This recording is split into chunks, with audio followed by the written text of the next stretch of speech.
Entonces, este es un caso real. Bien, tenemos tres sondas, bien, que nos marcan la humedad a 0, a 10 y a 60 centímetros.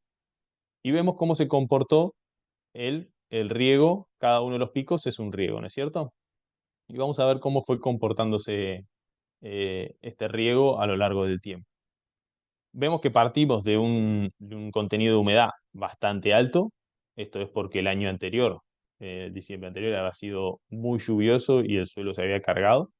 Entonces, ¿qué es lo que hizo el agricultor en este caso? Utilizó esas reservas. Fíjense que donde arranca la floración, los riegos son muy cortos, muy, muy cortos, ¿sí? Entonces lo que fue haciendo fue ir consumiendo el agua que estaba estoqueado en el suelo, lo cual está muy bien. ¿Qué es lo que pasó? Bueno, sobre el final quizás llegó hasta un punto relativamente bajo de humedad y quizás haya estresado por demás la planta, pero el planteamiento estaba bien, ¿sí? No fue necesario regar, el suelo ya estaba bastante cargado de agua y la idea era utilizar ese agua. Bien, aproximadamente, como vemos, en este suelo era bastante arcilloso, la capacidad de campo está en 40-45% y entre 20 y 15 tenemos más o menos el punto de machetes permanente. Entonces, la idea sería manejarnos en este rango. ¿Qué pasa luego? Pasamos a la siguiente etapa, lo que es crecimiento y maduración. Se advirtió que esa humedad había caído y se intentó corregir. Se empezó a corregir con riegos más frecuentes y con un poco más de larga duración. Vemos que en 60 centímetros, ¿sí? En la negra, en la línea negra, no vemos que el agua llegue hasta ahí, ¿sí? Entonces vemos que el agua nos está quedando entre 0 y 50. Y cuando se detectó aquí en maduración que la pepita estaba formada, se intentó disminuir la frecuencia del riego, bien, para generar este estrés que hablábamos antes, que obviamente en la teoría es bastante más fácil que verlo luego en la práctica. Quizás acá, nuevamente, entramos en una zona un poco peligrosa, ¿sí? Antes de confirmar si teníamos la pepita formada. Cuando se identificó, ¿sí? Ya entramos en la parte interna de maduración, vemos aquí unos ciclos de riego y secado bastante marcados. Bien, se empiezan a hacer estos riegos favoreciendo el mojado y secado para controlar el vigor excesivo y favorecer la inducción y diferenciación floral, pero vemos que el agua lo empezamos a ver también en 60 centímetros.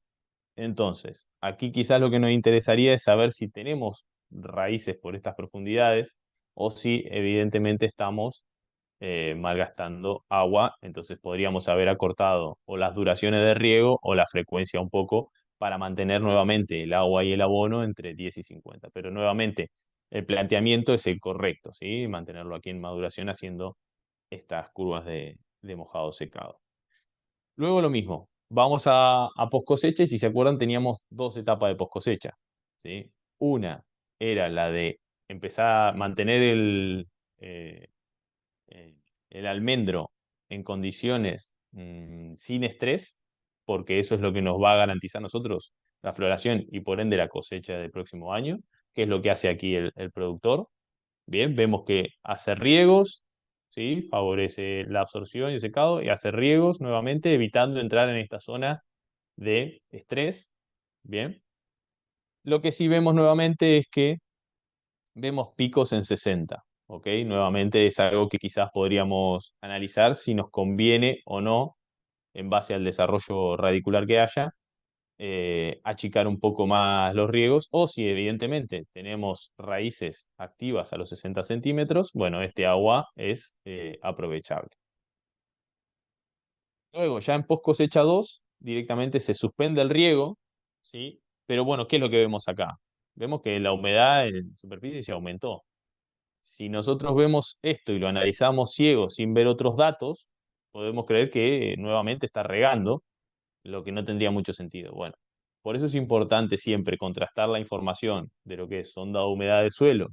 Si se puede, tensiómetro, a mí me gusta bastante también, aunque bueno, lleva sus problemas de mantenimiento.